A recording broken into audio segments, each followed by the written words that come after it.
अधिक जानकारी के लिए हमारे साथ संवाददाता नीलेश चौहान हमारे साथ जुड़ चुके हैं। नीलेश, क्योंकि अब बांदा से मुख्तार अंसारी के शव को गाजीपुर के लिए रवाना कर दिया गया है, कितना समय लग जाएगा? लगभग अमूमन कितने समय मुख्तार अंसारी का शव गाजीपुर पहुंच जाएगा? और इसके साथ ही गाजीपुर में क्या तस्वीरें नीलेश? देखिए, करीब 4:30 बजे मुख्तार अंसारी के शव को बांदा से गाजीपुर के लिए रवाना किया गया है और करीब रास्ते की अगर बात करें तो लंबा रास्ता है और ऐसे में 6 से 6.5 घंटे समय लगने का अनुमान लगाया जा रहा है। मैं इस समय गाजीपुर के जो कालीबाग का कब्रिस्तान है वहां पर मैं मौजूद हूं। तस्वीरें आपको दिखाऊंगा कि जो कब्र है उसको खोद लिया गया है और सुबह से ही लोग इसमें लगे हुए थे और कई घंटे, करीब 6 से 7 घंटे जो है समय लगा है इस कब्र को खोदने में। और कम से कम अभी से अगर हम बात करें तो 6 से 7 घंटे जो शव है उसको गाजीपुर पहुंचाने में लगेगा। तो हम तस्वीरें सुबह से ही आपको दिखा रहे हैं और चाक चौबंद व्यवस्था को लेकर जो आप देख सकते हैं कि सड़क के ऊपर जो पुलिस है वो लगातार पेट्रोलिंग कर रही है, आने जाने वाले लोगों को पूछताछ की जा रही है और कब्रिस्तान के आसपास जो लोग खड़े हैं उनको हटाया जा रहा है और कब्रिस्तान के आसपास किसी के वाहन को खड़े करने की कोई अनुमति नहीं है। दूसरी ओर लाइट की भी व्यवस्था कर दी गई है कि रात में अगर जनाजा उठता है और सुपुर्दे खाक किया जाएगा तो उस समय जो है अंधेरा ना हो, उसको लेकर भी यहाँ पर व्यवस्था की गई है। तो ये तस्वीरें हम आपको कब्रिस्तान के बाहर से दिखा रहे हैं, जहां पर आप देख सकते हैं कि अपने सहयोगी अमित साहनी से कहूंगा कि अगर वो जूम करके अंदर की तस्वीर दिखा सकते हैं। जो आपको एक पेड़ दिख रहा है उसके ठीक पीछे जो कब्र दिख रही है उसी कब्र में जो है मुख्तार अंसारी को दफन किया जाएगा। तो कहीं ना कहीं ये तस्वीरें सुबह से ही हम दिखा रहे हैं। करीब 6 से 8 लोग लगे हुए थे इसको खोदने के लिए और अब जो है कब्र पूरी तरीके से तैयार कर ली गई। उसके आगे आपको जो तस्वीर दिख रही है जिस पर हम अभी जूम कर रहे हैं, ये जो कब्र आपको दिखाई दे रही है ये मुख्तार अंसारी की मां की कब्र, उसके ठीक बगल में कब्र आपको और दिखाई दे रही है। ये मुख्तार अंसारी के वालिद की कब्र है, यानी कि उनके पिता की कब्र है। और ऐसे अगर हम लाइन से बात करें तो करीब 7 से 8 कब्रें और हैं जो मुख्तार अंसारी के पूर्वजों की हैं। तो ऐसे में कहा जा सकता है कि मुख्तार अंसारी का राजनीतिक करियर की अगर हम बात करें तो लंबा करियर रहा है। उसके अलावा जिस इलाके में हम मौजूद हैं इस इलाके में मुख्तार अंसारी के तमाम समर्थक हैं और कब्रिस्तान की देखरेख के लिए जो लगे हुए हैं इनसे पूछ लेते हैं। भैया, ये बताने का कष्ट करें कि कब्र बन के तैयार हो गई? जी, कब्र तैयार हो गया। कितना समय लगा? लगभग 8 घंटा लगा है सर, 8 घंटा लगा है। अभी कोई जानकारी कि रात में सुपुर्दे खाक किया जाएगा कि सुबह?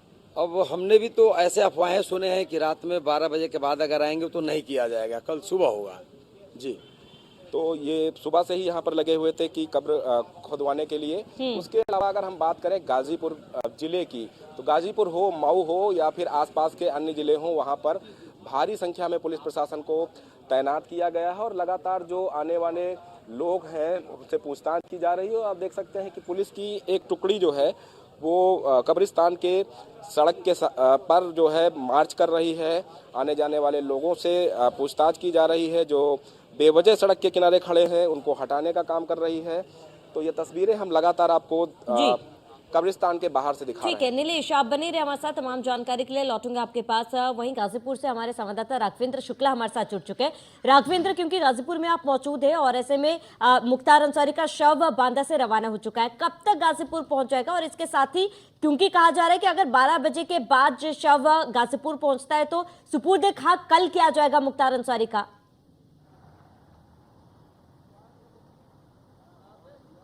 बिल्कुल, देखिए ऐसा माना जा रहा है कि करीब 6 से 7 घंटे का पूरा वक्त होगा। बांदा से चूंकि पार्थिव शव को लेकर के प्रशासन रवाना हो चुका है, बांदा से मोहम्मदाबाद इस गाजीपुर में पहुंचना है।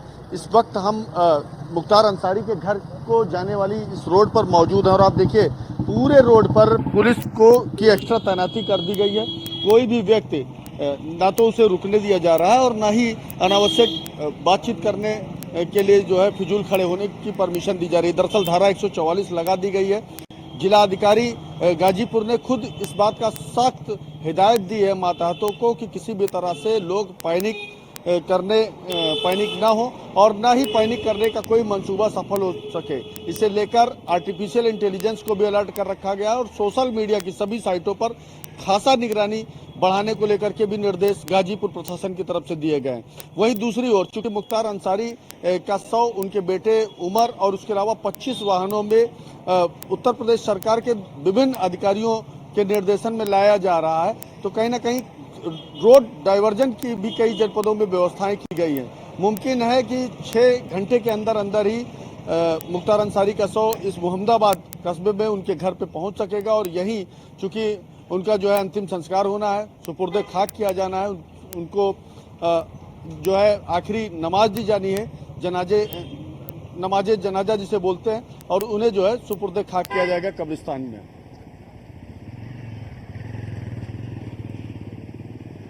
ठीक है राघवेंद्र, लौटूंगे आपके पास। वही आशिफ अंसारी हमारे साथ, हमारे संवाददाता जुड़ चुके हैं। आशिफ, फिलहाल वहां पर क्या हलचल देखी जा रही है, और इसके साथ ही क्योंकि सुरक्षा व्यवस्था कड़ी कर दी गई है, जाहिर सी बात है मुख्तार अंसारी के भारी संख्या में समर्थक भी है, क्या समर्थकों की कोई हलचल वहां पर देखी जा रही हो आसिफ? बता दें कि पूर्व बाहुबली मुख्तार अंसारी जो यहाँ पैतृक गांव है, लगभग उनको भोर में मुख्तार अंसारी को लाया जाएगा 100 को, और इसी कालिका एक वहाँ पे कब्रिस्तान है, वहीं पे दफनाया जाएगा। देखा जाए तो धारा 44 और आचार संहिता लगा हुआ है। देखा जाए तो पुलिस प्रशासन मौके पे मौजूद है, लोग अपने लगी हुई है, तमाम लोग यहाँ पे वहाँ फोर्स लगे हुए हैं। हेलो जी आशिफ, वहां पर क्योंकि आप बता रहे सुरक्षा व्यवस्था कड़ी कर दी गई है, और ऐसे में क्या आम जनता की वहां पर भीड़ देखी जा रही है, क्या कुछ हलचल वहां पे देखा जा रहा है? क्योंकि देखिए सुरक्षा व्यवस्था कड़ी कर दी गई है, और इसके साथ ही मुख्तार अंसारी का शव जो है वो गाजीपुर के लिए रवाना हो चुका है। फिलहाल क्या कोई हलचल वहां पर तेज हुई है?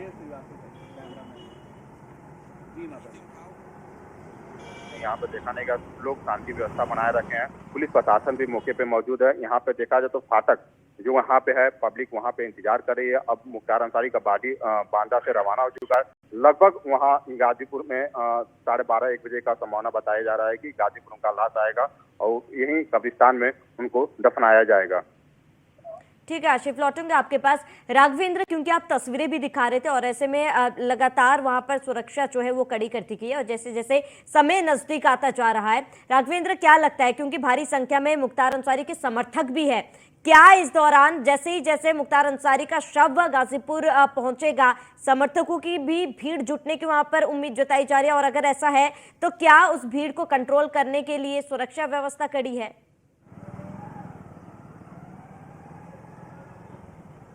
बिल्कुल, देखिए लोकसभा का चुनाव है और हर एक दल कहीं ना कहीं हर एक मुद्दे पर अपनी रोटियां सेकना चाहता है, ये यूं कहें कि राजनीति करना चाहता है। यही वजह है कि मुख्तार अंसारी की मौत की सूचना के बाद से, चाहे वो समाजवादी पार्टी की तरफ से हो या बहुजन समाजवादी पार्टी की तरफ से हो, कांग्रेस की तरफ से हो, तमाम सारे दलों की तरफ से एक ट्विटर वार यानी एक्स पर लगातार पोस्ट की गई थी, और मुख्तार अंसारी की मौत की सूचना को लेकर के तरह तरह से श्रद्धांजलि देने का जो है वो तांता भी लगा हुआ था। वहीं भारतीय जनता पार्टी ने भी जो है अपने तरीके से मुख्तार अंसारी की मौत की खबर को जो है प्रसारित किया था। तो कुल मिलाकर लोग पैनिक ना हो, किसी भी तरह की अफवाहें ना होने पाए, इसे लेकर के भी लगातार जो है प्रशासन अपनी तैयारी में लगा हुआ है, किसी भी तरह की कोई गड़बड़ियां ना हो। चूंकि मुख्तार अंसारी एक ऐसा नाम न कि सिर्फ गाजीपुर बल्कि मऊ, बनारस, आजमगढ़, जौनपुर और सिर्फ उत्तर प्रदेश ही नहीं बल्कि देश के कई राज्यों में एक बड़ा दबदबा रहा है, अच्छा रसूख रहा है, और कई बार जो है इन्होंने राजनीतिक सफर में मुकाम हासिल किया, एक अच्छा मुकाम हासिल किया है। बड़ी टीम इनके समर्थकों की है, हालांकि दुश्मनों की भी एक बड़ी फौज है, बड़ी लिस्ट है मुख्तार अंसारी के दुश्मनों की, लेकिन इनके समर्थकों की भी एक बड़ी फौज है। तो ऐसे में किसी भी तरह की कोई अप्रिय घटना ना होने पाए, कोई अनहोनी ना होने पाए, या यूं कहें कि लोग पैनिक ना हो। सोशल मीडिया के माध्यम से अक्सर लोग जो है अफवाहों को वायरल करने में कोई कोर कसर नहीं छोड़ते हैं, ऐसे मौकों को भुनाने की कोशिश करते हैं जब खासकर लोकसभा या विधानसभा का चुनाव हो। तो ऐसे में प्रशासन पूरी तरीके से मुस्तैद है।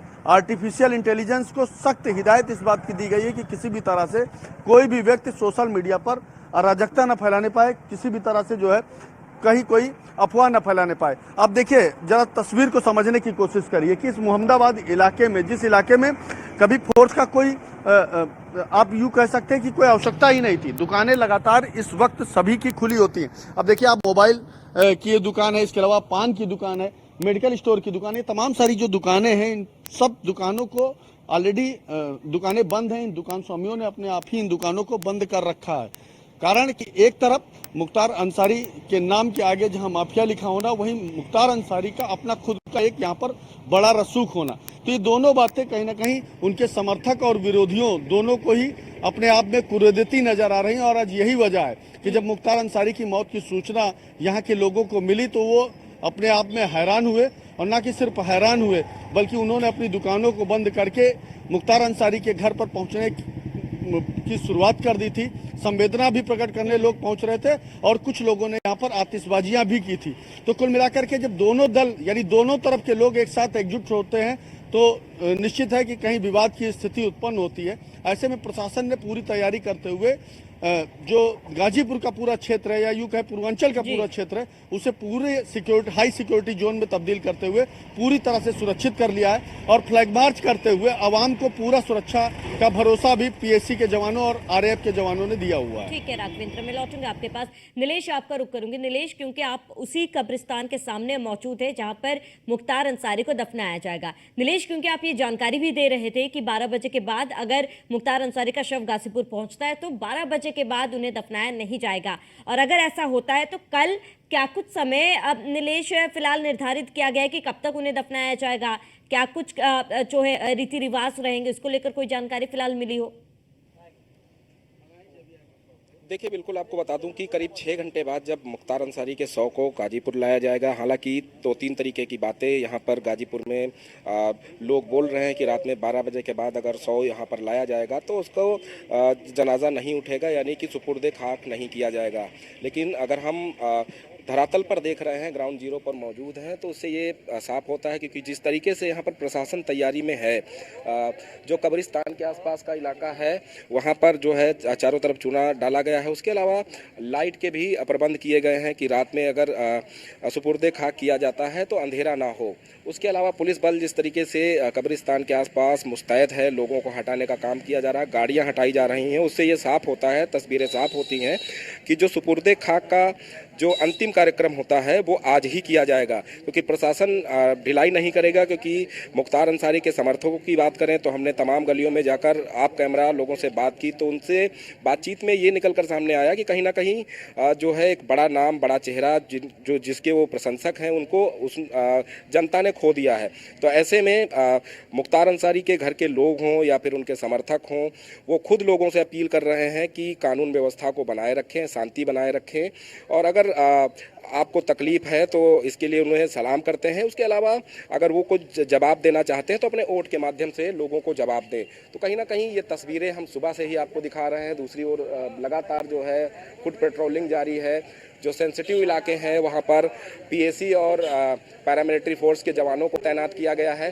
तो ये कहा जा सकता है कि सुरक्षा व्यवस्था के पुख्ता इंतजाम है। दूसरी बात, अगर हम देखें कहीं ना कहीं जब इस तरीके का कोई बड़ा जनाजा उठता है तो ऐसे में लोग अफवाहों का दौर भी गर्म कर देते हैं। तो उसको लेकर भी सोशल मीडिया पर विशेष नज़र रखी जा रही है कि कहीं पर कोई उपद्रवी तत्व माहौल न बिगाड़ने की कोशिश करे, इसलिए सोशल मीडिया पर भी निगरानी रखी जा रही है। और पल पल की जो जानकारी है पुलिस हेडक्वार्टर भी ले रहा है। कहीं ना कहीं अगर हम देखें तो सुरक्षा व्यवस्था का सवाल है, दूसरी ओर आचार संहिता लागू हुई है। तीसरी बात अगर हम करें तो धारा 144 का पालन भी पुलिस को कराना है। तो उन तमाम चीज़ों को अगर हम देखें तो कहीं ना कहीं जो है पुलिस के तमाम आला अधिकारी, चाहे वो जिले के कप्तान हों, जिलाधिकारी हों, एडीएम हों, सीओ हों या फिर अन्य अधिकारी हों, उन तमाम अधिकारियों को लगातार भ्रमणशील रहने के निर्देश जारी किए गए हैं। तो आप देख सकते हैं कि गेट के बाहर जो है पुलिस बल को तैनात किया गया है। जो आने जाने वाले लोग हैं उनको यहाँ पर रुकने नहीं दिया जा रहा है। कब्र पूरी तरीके से बनाकर तैयार कर दी गई है। करीब 6 से 8 घंटे का कब्र खोदने में समय लगा। उसके अलावा अगर हम अभी कब्र के आसपास की बात करें तो कब्र में इस्तेमाल होने वाली हर उस सामग्री को लाकर यहाँ पर रख दिया गया है, ताकि जैसे ही नमाज़े जनाजा होता है और उनके शव को कब्रिस्तान लाया जाता है, सुपुर्दे खाक किया जाए, तो उस समय पूरी व्यवस्थाएं दुरुस्त रहें। तो कहीं ना कहीं तैयारियां पूरी हैं। प्रशासन की बात करें या फिर हम परिजनों की बात करें, सभी ने तैयारियां कर रखी हैं कि जैसे ही शव यहाँ पर गाजीपुर पहुँचता है तो सबसे पहले उनके पैतृक आवास ले जाया जाएगा, जहाँ पर जो उनके रिश्तेदार हैं, घर के लोग हैं, करीबी हैं उनको जो है उस अंतिम दर्शन कराया जाए। उसके बाद जो है इस्लाम धर्म के अनुसार जो अंतिम यात्रा की प्रक्रिया होती है, यानी कि सुपुर्दे खाक की जो प्रक्रिया होती है, उसको पूरा किया जाएगा। तो कहीं ना कहीं पूरी तरीके से जिला प्रशासन, पुलिस प्रशासन, उसके अलावा परिजन पूरी तरीके से तैयार हैं कि जैसे ही शव को लाया जाएगा वैसे ही इसी कब्रिस्तान में जो कब्र खोदी गई है उसमें उनको दफन किया जाएगा। तो ये तस्वीरें हम आपको दिखा रहे हैं। उसके अलावा कब्र जो आपको पीली कलर की पॉलीथीन दिख रही होगी, इसी के नीचे वो कब्र है और उसके ठीक बगल में एक मज़ार है और मज़ार के ऊपर देख सकते हैं कि पटरे रखे हुए हैं। इन्हीं पटरों से कब्र को बंद किया जाता है, यानी कि ढका जाता है। तो कहीं ना कहीं यहाँ की तैयारियाँ जो है पूरी हो चुकी हैं, मुकम्मल हो चुकी हैं। और अब जब शव को यहाँ लाया जाएगा तो पहले तो घर ले जाया जाएगा और जो इस्लाम धर्म के अनुसार जो रीति रिवाज होते हैं उसका पालन किया जाएगा। उसके बाद जो है पार्थिव शरीर को, या कहा जा सकता है कि जनाजे को, कब्रिस्तान लाया जाएगा जहां पर सुपुर्दे खाक किया जाएगा। ठीक है नीलेश, आप बने रहे हमारे साथ, जानकारी के लौटेंगे आपके पास। तो इसी बीच एक बड़ी खबर आपको बता दें, मुख्तार अंसारी के बेटे की सुप्रीम कोर्ट में अर्जी। सुप्रीम कोर्ट में अब्बास अंसारी ने दी अर्जी, जनाजे में शामिल होने की इजाजत मांगी है। कासगंज की जेल में बंद है अब्बास अंसारी। हाईकोर्ट ने अब्बास की पैरोल की अर्जी नहीं सुनी थी। बड़ी खबर आपको बता रहे हैं, जहां हाईकोर्ट में अब्बास अंसारी की सुनवाई नहीं हुई, जिसके बाद अब्बास अंसारी ने सुप्रीम कोर्ट का दरवाजा खटखटाया है। बता दें कि अब्बास अंसारी कासगंज की जेल में बंद है और इसमें अपने पिता के जनाजे में शामिल होने की मांग कर रहा है, इजाजत मांग रहा है अब्बास अंसारी। हाईकोर्ट ने अब्बास की पैरोल की अर्जी नहीं सुनी थी। तो मुख्तार अंसारी के बेटे अब्बास अंसारी ने सुप्रीम कोर्ट में अर्जी दाखिल की है। बड़ी खबर, सुप्रीम कोर्ट में अब्बास अंसारी ने अर्जी दी। वो लगातार संवाददाता हमारे साथ बने हुए राघवेंद्र शुक्ला हमारे साथ बने हुए। राघवेंद्र, क्योंकि अब अब्बास अंसारी ने सुप्रीम कोर्ट का दरवाजा खटखटाया है, क्या लगता है सुप्रीम कोर्ट में सुनवाई होगी?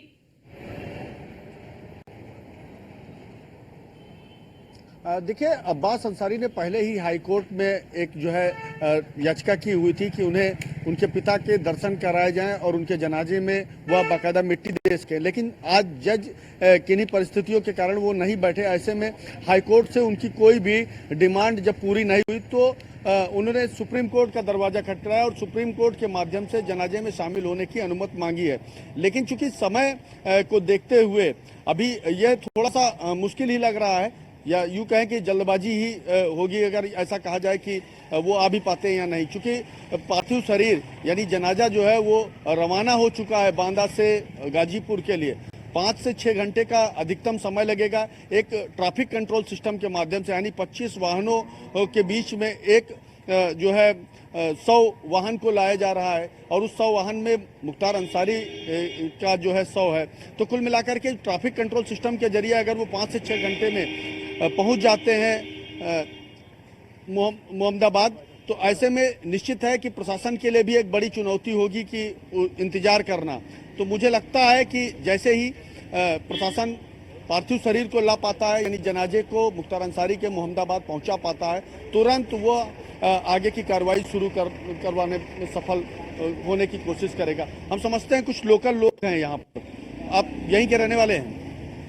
अच्छा, ये दुकानें क्या आज सिर्फ मुख्तार अंसारी जी की वजह से बंद हैं या कुछ और? नहीं, उनके इस्तेमाल में, उनकी इज्जत के लिए हम लोग पड़ोसियाँ हैं, उनके पड़ोसी हैं, उनके दुख दर्द में काम आते हैं भैया, वो भी आते हैं हमारे काम में। अच्छा, किस तरह का नेचर था मुख्तार अंसारी का? चूंकि कई सारी कहानियां मुख्तार अंसारी की जो है इस समय दुनिया लगभग पढ़ती है, सुनती है, टेलीविजन पर देखती है। कभी ये कहा जाता है कि मुख्तार अंसारी को मछली खाने का शौक था तो उन्होंने तालाब खुदवा दिया था। कुछ कहते हैं कि उन्हें आम खाने का शौक था तो आम के पेड़ जेल के अंदर लगवा दिए थे।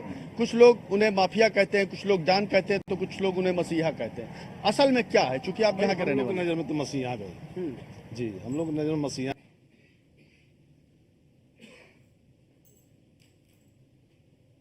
गलत है, गरीबों के मतलब बहुत वाले हमारे समझ से अब तक, क्योंकि कहा जाता है कि मुख्तार अंसारी के जो पिताजी थे वो खुद यहाँ के चेयरमैन रहे, मुख्तार अंसारी खुद विधायक भी रहे, यानी एक जन सैलाब उनके साथ निश्चित तौर पर था। इसके अलावा मुख्तार अंसारी के जो चाचा वो पूर्व उपराष्ट्रपति के पद पर तैनात रहे, हामिद अंसारी जी। इसके अलावा स्वतंत्रता संग्राम सेनानी भी इनके नाना और बाबा लोग हैं। तो अगर कोई क्रांतिकारी परिवार से कोई भी व्यक्ति अगर जुड़ा हुआ है तो वो माफिया डॉन आखिर क्यों बन सकता है और क्या असल वजह है, क्यों उसे माफिया डांस हाँ इतनी इस बात को समझने की जरूर कोशिश करेंगे, क्योंकि हम यहाँ के लोगों को जरूर समझेंगे। अच्छा एक मिनट आप आपसे बात करेंगे, पहले तो आप बताइए आपकी उम्र क्या है? एक मिनट। 65 साल। तो मुख्तार अंसारी को तो आपने बचपन से ही देखा होगा। एक चीज ये बताइए, जब उनके बाबा जो है क्रांतिकारी थे, स्वतंत्रता संग्राम सेनानी थे, वो खुद उनके पिताजी चेयरमैन थे, वो खुद विधायक थे, आखिर उन्हें माफिया डांस ठीक है राघवेंद्र, जुड़ने के लिए आपका बहुत बहुत शुक्रिया। नीलेश आपका बहुत बहुत शुक्रिया। आशिफ हमारे साथ जुड़ने के लिए आपका बहुत बहुत शुक्रिया। चलिए इसी के साथ इस बुलेटिन में इतना ही। देश प्रदेश की तमाम बड़ी खबरों के लिए बने रहिए न्यूज़ 1 इंडिया के साथ।